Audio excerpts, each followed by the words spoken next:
Hello, Rich and the Suffolk Crunch and all town supporters. It's Kieran here in Australia. Just doing a quick season review from my perspective on how the Tractor Boys went in the Premier League. It's a hard one to sort of analyse in 5 minutes, but I'll give it my best. Obviously, a disappointing outcome at the end of the year. Nobody wanted to see us go straight back down, but look, on the balance of things, I think it's probably fair. We just weren't quite up to scratch, which again is understandable considering where we've come from in the last couple of years. We've made some huge steps forward from where we were 3 years or so ago, to be even competing in the Premier League, let alone taking a few points and a couple of good scalps along the way. So it's not the end of the world, disappointing as much as it is. For a side like Ipswich, and look, Southampton and Leicester coming up as well, they had a stronger foundation being more recently in the Premier League than we did. So for a club like Ipswich to come up, we needed everything to go our way, I think, for us to survive. And it just didn't. Injuries throughout the year, over the last couple of years, our promotion years, we had a really good run with injuries. We had a horrible run this year. Did injuries alone cost us survival? Probably not. We needed all VAR and 50-50 umpiring decisions to go our way. They certainly did not go our way, especially early in the season. Did that cost us survival? Probably not. We needed all our recruiting to go spot on and for everybody to integrate and hit the ground running, and that didn't happen. Did that cost us? Probably not.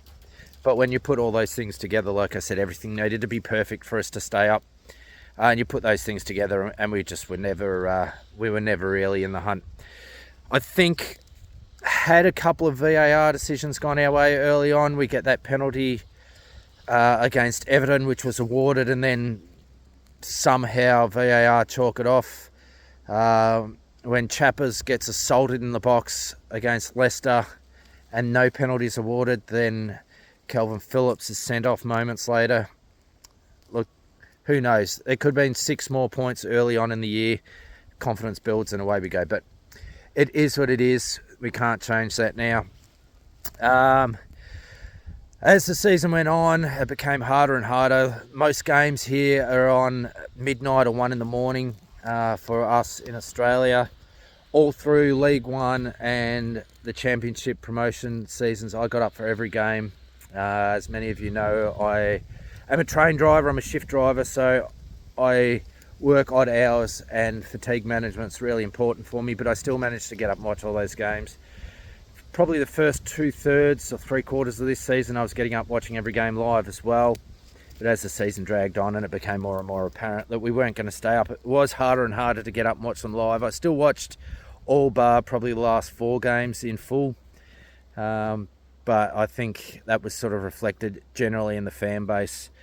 And even I think in the squad, the last month or so, we really didn't come to the party at all.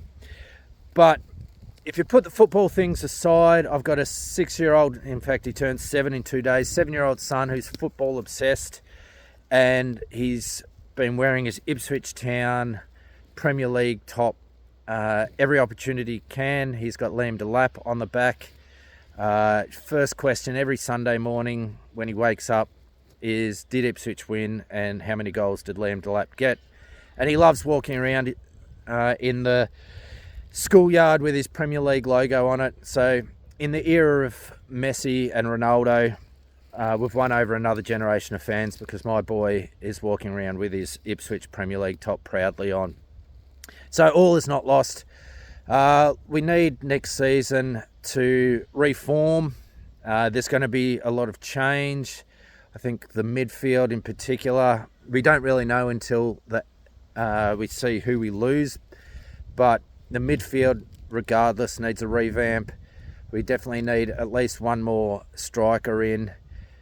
Depending on if Leaf and Axel go, we're going to need fullbacks in as well. So there's going to be a lot of new faces in the squad next year. Hopefully we bounce back the first time of asking. Hopefully we can keep most of our solid performers, our Daro, Shays, etc. Keep them so that when we do go back up, we don't have to quite build the squad up as much as what we do. We can hopefully add a bit of top end talent rather than add a bit of fat to it. But we'll be right, ladies and gentlemen. We stick together, we go down and we do the one thing we didn't manage to do last time we were in the championship, and that's knock the scum off. We set that record straight. A little visit to the championship, knock them off at Carrow Road, at Portman Road, and then we go back up to the Premier League and we stay up there and watch them slide. But that's it for me. Disappointing season, not the end of the world. We stick together, a bit of pressure on the squad and McKenna next year, which hopefully brings out the best of us. And come on, you Blues.